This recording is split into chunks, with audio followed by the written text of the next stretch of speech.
Okay, welcome back. So we've taken a little bit of a hiatus because we always do over the summer, but we are back, and boy, are we coming back with a bang, with a great a film. Slam dunk. Oh, count it. I'm very white. Yeah, a little bit. So I'm really trying to measure myself on this one, between giving an opinion as a 42-year-old man having watched this film, knowing that I am not the target audience right for it, and also as a defender of the original Space Jam, because there was a time, for those who don't know, Space Jam, in my opinion, as just a cultural observer, has gone through this weird kind of Batman 66 resurgence. Back in the day, like, it was really hip to hate on this film. Like, I think the Nostalgia Critic was one of the first ones to do a review of the original Space Jam. Oh, it's so stupid. Oh, everything in it's so stupid and bad. And the internet, of course, being, easily led, everybody jumped on that. And now, like, in the last couple of years, Space Jam has had this kind of resurgence where people are like, no, Space Jam's cool again. Right. And, so as a defender of the original Space Jam, I always thought the original Space Jam was a lot of fun. I feel kind of bad for some of my opinions on this movie. Well, I think that it depends on where you're coming from, because you're 4.5, almost 5 years older than me, or 4 years older than me. So it came out for you when you were in high school. I believe I was a senior in high school. I think I was doing the math on that earlier. And I was more the target age for the movie. So I never got that it was a hated kind of thing, Like I say, it's only been within, like, the last couple years. When it came out, I think most people, like, critics didn't like it, but, it's Michael Jordan playing with the Looney Tunes. What were you expecting? Right. And I liked it a lot because I love the Looney Tunes. I'm a big Looney Tunes fan. I love the original cartoons, and I thought it was a fun film. I thought the original shoe commercial was a lot of fun.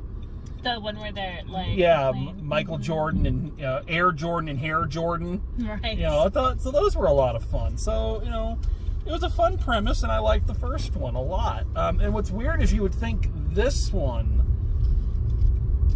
played a lot more to my audience.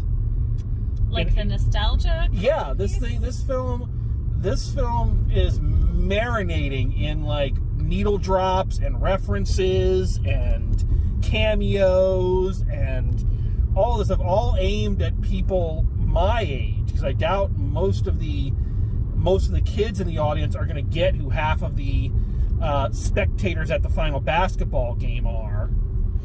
I'm watching it. I could ID just about all of them. I think a significant portion of them will, and even if they don't, they're interesting looking people. They're interesting characters and interesting costumes. I think it's one of those things that rides the line of, okay, you have to make a movie for kids, but make something that makes parents not hate that they're there too. Yeah. So, and what age are you? Your parent age. Yeah. So, yeah, I get that, and I don't know. I mean, if we went back and watched the original Space Jam, we may see things that were geared towards the parents of that. The main thing in that one, as I recall, was just a lot of the more obscure Looney Tunes cartoon characters were in there. But aside from that, it was very... Okay, before we get too far ahead, because we're really getting into the analysis already, before we get too far ahead, so... It's Space Jam, but with LeBron James. It's Space Jam: A New Legacy. Yeah, and it's the same movie, just LeBron James is Michael Jordan, and they're in a video game instead of fighting space aliens. So that's the Reader's Digest version for those who couldn't figure out that from the trailers. I think that I don't hate that update. There's a lot of things that when they target it to a modern audience, it doesn't make any sense, or stupid, or they're pandering. I think it worked for it to be in a video game in this serververse. I think that worked for me. No, I actually think the setup and everything worked very well. And like I say, for a new audience, like I say, it's been 20-some years since the original. Right. Yeah, I think the way they aimed it towards the more modern audience, video games, apps, Right. you know, followers, you know, that type of thing. I think it worked. I thought it was a clever way to do the update and a clever way to do the same movie but do it different. So no, in terms of the structure and what they did, I really have no problem. I think it was a pretty good choices made all the way around on that. Right. And I mean, LeBron James as the main character, I think honestly, like, did at least as well, probably better than Michael Jordan did as an actor in that role back in the 90s. I'd say about the same. Maybe I haven't seen the original in a long time, so. But I think as an athlete now having to carry an entire movie, Right. I think he did about as well as one could expect. Oh, yeah. You know, honestly, where the weaknesses in his performance kind of came through is more when he was doing the voice acting. Right. During the parts where he was a cartoon character. That's when the dialogue felt very stilted and unnatural. Yeah. Because, you know, that's a whole other skill set. Right, and if you're You know. a person who's used to physicality, Yeah. your bread and butter, then like You know, that's gonna be. but I'm hard. not going to pick on his acting at So all. What's the joke they made? Athletes acting never works out well. Like, Yeah. he makes that No. that joke in the movie. Yeah, I'm not gonna like harp on that too much, just because, you know, again, he's a basketball player. I think he's doing a better job as an actor than I would do as a basketball player. So I mean, and he has a good amount of charisma as a celebrity. And we were talking about this morning. I just like LeBron James as a person. You know, like, date this, you know, July of 2021. No telling what comes out in the future.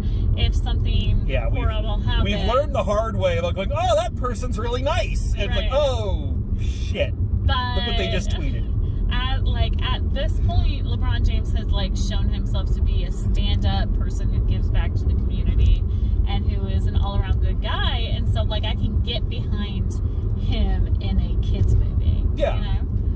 So Again, I think he did as good a job as he could. Right. You know, and I think they did put good actors around. Yeah, the most brilliant thing about this, and the best thing about this movie, in my opinion, is Don Cheadle. Yes, as Algie Rhythm. You know, getting him, you know, it's the same thing that Jerry Seinfeld said when they were starting his show. He says, I'm not an actor.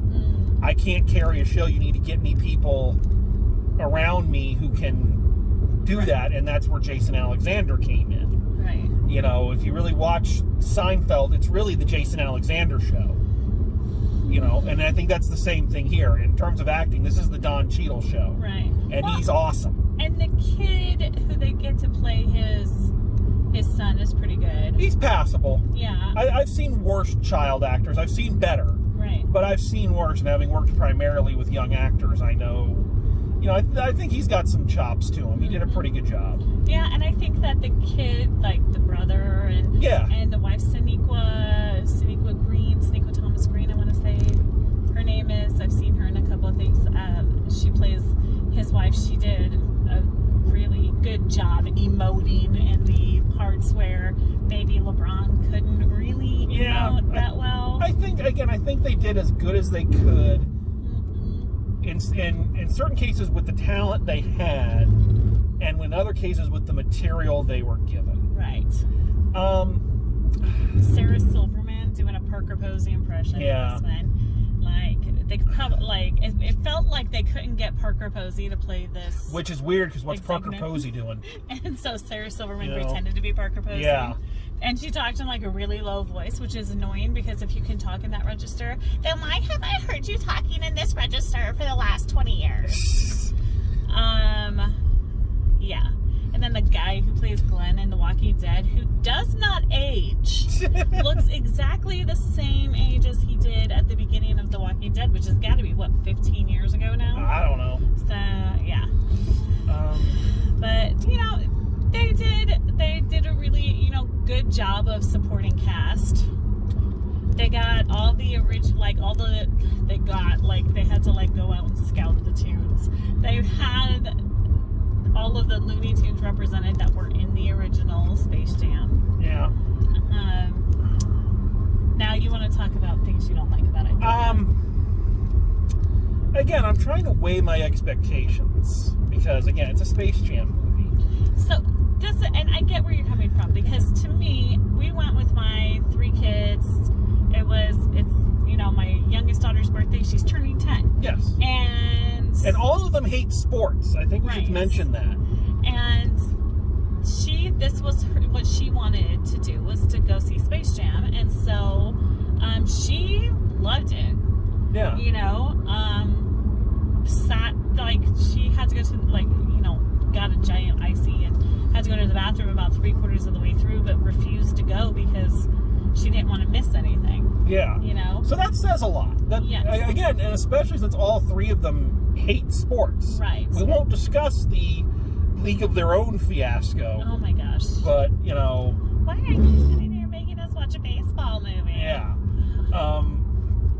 So that means a lot. I think my problem, and I don't know if it's necessary, it's partially a problem with this movie, but it's partially a problem with just kind of humor in general these days. And you can blame things like Family Guy, which I like. And all those kids playing on my lawn. And I walked uphill to the theater both ways in the snow when I was a kid, and I paid 5 cents for a ticket. Are we good? Are we good? We done there? Yeah. Okay. So here's my problem. Here's why I was not having a good time with this movie. Comparing it to the original, the original and the Looney Tunes are known for that kind of break of the fourth wall. Right. That's a thing that happens in a Looney Tunes universe. I felt like the original, they did their little winks to the audience, their little fourth wall break jokes, and then they went on, and the movie kind of went on like a movie. This one was just so much meta humor.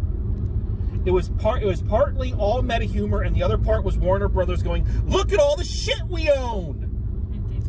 It's Game of Thrones, it's Harry Potter, it's Batman, it's Superman. Look at all the shit we own. Look at all the references to all our terrible superhero movies." You know, it felt less like I was watching a movie as I was watching Warner Brothers trying to find new investors by showing me all the shit they owned. In parts. And almost the entire second act of the movie, where they're going around and getting all the tunes because they got to go get them from all the other worlds, and Foghorn Leghorn is in Game of Thrones, and you know. I enjoyed that, and Lola Bunny in the Wonder Woman. So in that god awful Wonder Woman 84 universe, but not the part that was awful. The part that was good, where they were like, you know, trying to be a warrior. It just felt like it was. Contrived a lot. A wink to the audience is fine when it's like, again, it's one or two little winks. Okay. But when that is the primary drive of your humor, when that is what you're basically doing the entire movie around, is look at this. It falls flat to me. Well, see, and I felt that's what they were doing. A connection from the beginning part to that middle part, because in the beginning they're trying to convince LeBron to come in and be part of the WB universe, and you can be in Harry Potter, and you can fight Batman, and you know, and that you can be on. I think they mentioned Game of Thrones on there too. They did, and I said, and then then in that second part they show him in all of these worlds and what he's like, and it's different than what he expects, because in the Batman world he's actually Robin. He's not a bad guy. You know, in Harry Potter world he's not Harry Potter. He's a Hufflepuff. You know, so like I just thought that was a little twist on it. It was, but it's all part of the same problem. It's a marketing pitch. Than it is a plot point. How is the first one not a 2-hour commercial for Warner Brothers? The first one was a 2-hour commercial for the Looney Tunes specifically. Okay, so if they stuck to that brand, if they and they were fine with it, then you would have been okay with it. This was not like, you want to do LeBron James meets Harry Potter, fine. But when the whole film is, here's Batman and here's Superman, I thought I felt like that. There wasn't as much in that as you are. I thought it was all in it, like all over it. I felt the same way about Ready Player One. Okay, Ready Player One was dumb. Where it was like, hi, here's all this shit that you recognize, or maybe don't unless you're like me, and like I say, I thought it was like if they kept their nods and winks to like the bit at the end when they all come to watch the game, that would have worked for me. Oh look, Harry Potter's coming to watch the game. Oh look, Batman's coming to watch the game. That works for me. Part of the plot is having to go gather up. Okay, for me, the real thing about that is that in the Looney Tunes world, Bugs is the only one left because everybody else has gone on to do more interesting things. Like how kids don't watch Looney Tunes now because there's so many other interesting things to do. And so, but then once he went to the other places and gathered them up, they wanted to come back to the Looney Tunes world. Okay? So like, to me, that's what that was. Like you had to have them in the other more exciting worlds. It just felt like there was more attention being paid to making sure we name check everything that Warner Brothers owns, kind of like they did like Disney did in Ralph Breaks the Internet. Okay. It's more there was more focus on that than, hey, here are these fun Looney Tunes characters. If what you're saying, they want to reintroduce kids to the Looney Tunes, then reintroduce kids to the Looney Tunes.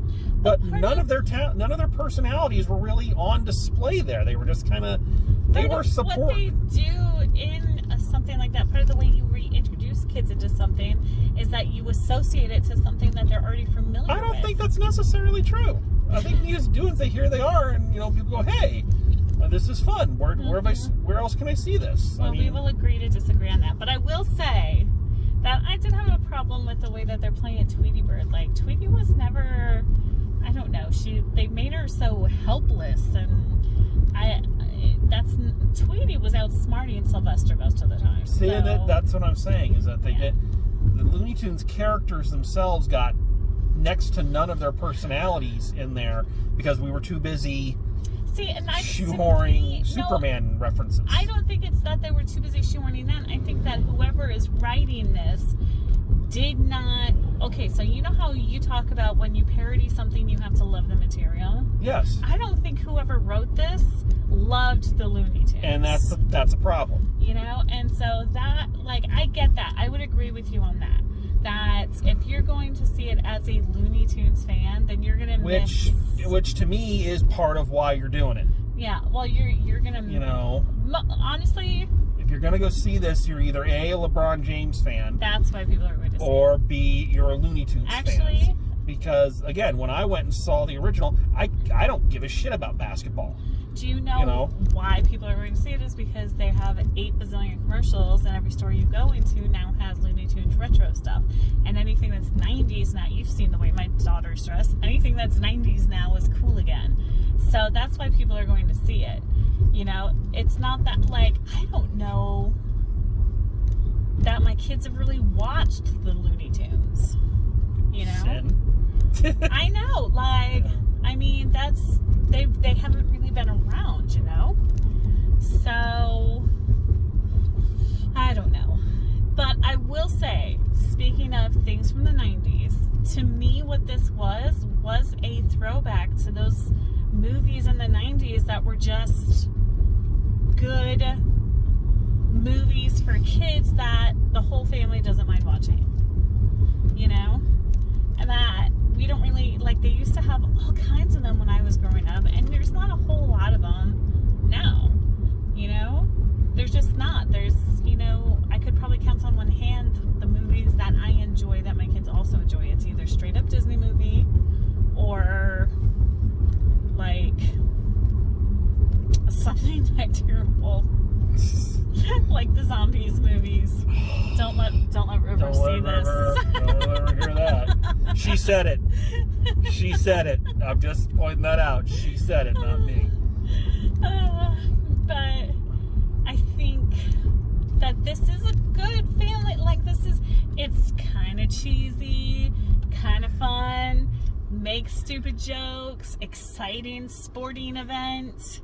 You know, something the kids could relate to, but a joke that adults can get into. Like, to me, that's, you know, that's good classic family. Which I will agree that it served its purpose as a family outing. And that is exactly what it's supposed to do. So there you go. So, okay, point taken. Right. I don't know. I feel, and call me whatever you want, I feel that you can do all that and still have the movie itself be good. Okay. And I just don't feel like, I felt like this one took too many of, and again, I'll lampoon Family Guy for it. This is a thing you remember and that makes it a joke. And that just doesn't, that works once or twice. Right. But a continuous stream of it, there's no substance. So, your problem is they were relying too heavily on nostalgia. My problem is they were not relying on the nostalgia they should have been. Again, if it was just the Looney Tunes or, like I say, the cameos in the background of all the different characters watching the game, okay, fine and dandy. Then you can play a fun Where's Waldo of Who's Who. But again, when it's a constant stream of, you know, even the Batman and Superman that they showed were of the animated series from the 90s, the best versions of them. So they were still... Although, did you catch Penguin in the... Yeah, I caught the Burgess Meredith Penguin and the... And I'm sorry, that part just hurt so bad watching these cosplayers, these people in Halloween costumes as, you know, Jim Carrey's The Mask and Burgess Meredith's Penguin and Cesar Romero's Joker and Julie Newmar's Catwoman. It's like, oh, you're hurting me. You're killing me. Yeah, they didn't... You know... I had to say that the costuming on that part was not... It was just not excellent. It hurt so bad. But I mean, they had just such a sheer number of them. I'm not going to say this is the best movie in the world. I probably won't even watch it again. But I will say that it served the purpose that it was meant to serve. Fair enough. You know? All right, we had debates over, however, I said there was one funny joke. There's actually two, so fair enough. But what was your vote for the funniest joke? You know, I think, I don't know. You go ahead and talk about yours. Well, mine clearly is when they're at halftime and they're doing the typical halftime pep talk, and Sylvester comes in and says, "I found Michael Jordan," and everyone's thinking you're going to get a Michael Jordan cameo, and everyone's putting, and in comes Michael B. Jordan, my man. Yeah, your man crush. You know what? You could do a lot worse. You know what? Say what you will. The man is awesome. So, and so having Michael B. Jordan come in, and it was just a funny play on it. I thought that was hysterical. I laughed. Right. I don't know. Like I think there's a lot of good little bits in it. Like when he's talking about buffering, like the algorithm is buffering and he can't get his word to come out, and he's like, but the King Kong thing was pretty cute too. Which is another reference. It's actually two references. Yeah. It's actually two references in one. That's what I'm talking about. It's like a double-sided reference. It was a good joke, but it was double referencing. Like referencing Training Day and King Kong. It was, I think, okay, like I said, you had the message, you had the moral of the story, you had the father-son relationship, you know? And I think... See, and I haven't even brought any of that up because I'm not going to harp on that, you know, because I'm not going to worry that it's the same moral that every movie ever has ever taught us. Well, yeah, I mean, it's not shocking. Nothing is surprising. Just in case anyone needs to know, the moral of the story is make your kids do things the way you want them to. Right? That's what that's the moral? No. Like force, like if your kid doesn't want to play basketball, you force his ass. Mm-hmm. Yeah, I don't think that you read that right. Okay, I'm wrong. Actually, that's the funniest joke in the movie, is that he should not have spent the money on basketball camp or video game camp. He should have bought the kid some fucking glasses. Okay. Oh, I'm sorry, that bugs the hell out of me. They're like walking, like at the end, they're walking and having a father-son moment, because the whole thing is, oh, is he going to make him go to basketball camp, or will he let him go to video camp? And they're walking straight, and he's like, son, look. And he's like, video camp, right in front of me. I couldn't see that from 5 yards back. It's like, get him some glasses, dude. You are a bad dad. Okay, you need to take it down a notch. No! This is a small car, and you have a loud Italian voice. That's just... Loud Italian voice in my ears. Get the kid glasses is all I'm saying. It was right the fuck in front of him. If that was a train, he'd be dead. It was cheesy, and it was heartwarming, and You could have had it off to the side. Okay, granted. Or they could have been in the car, like, where are we going to open the door? Oh, look. It's like, no, we're walking right towards it. The direction was a little rough. Here we go. Okay, I will say, but I don't think that it was like as dramatic as you are. Like, it just, it's the final snapping of the spaghetti for me. I see. So, okay, so there's only so much we can say about Space Jam, and we've talked for 26 minutes, but that's okay. Ruby wanted me to make sure you knew that her grade for it was an A. A+. A+. Yes. A+. And pink A+. Pink A+. So yes. So I'll see what I can do when I do the editing. And all right, baby. So you know, what do you got? this is a solid B- for me. You know, like I said, I'm not gonna watch it again, but I wasn't in pain sitting there watching it with my kids. I enjoyed the basketballiness of it, but I enjoy basketball. You don't enjoy basketball. And like I said, I like LeBron James as a person. So, you know, a solid, cheesy family movie for me. I get B-. I'm trying.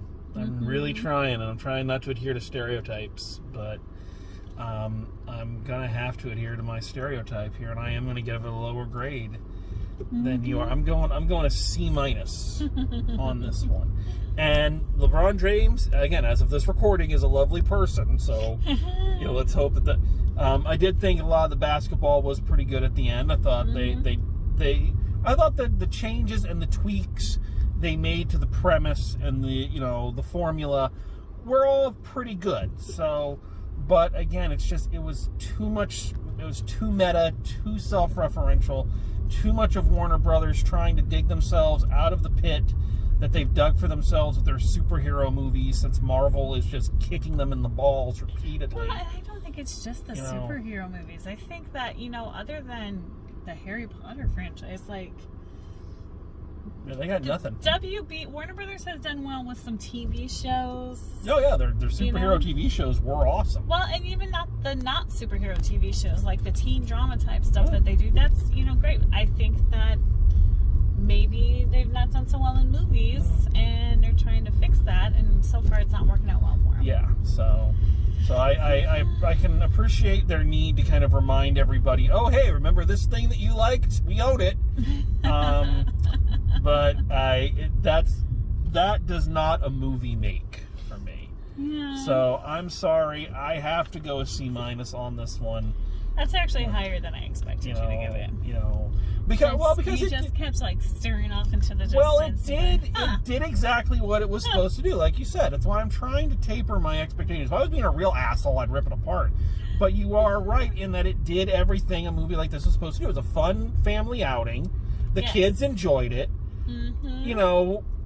It wasn't terrible to sit through as a parent. Right. So it did what it was supposed to do. So if I was judging it on that, I'd give it higher. But I have to be true to my critical, as a respected and influential film critic. Shut up, I am. I must speak the truth. But so that's it. That is any other thoughts on Space Jam: A New Legacy before we sign off? Sarah Silverman, if you can speak in a normal voice, please stop annoying us with that high register. Like, it's just the worst. Very good. All right. So thank you very much for joining us. We're about to set out on the second leg of our summer road trip. Getting back. So we hope to hit a few more movies, get a few more reviews. We're still going to do Black Widow. We're going to try to hit Jungle Cruise, and if we find anything else fun, we'll let you know. So thanks for joining us, and as always, drive safe, and I will see you at the movies.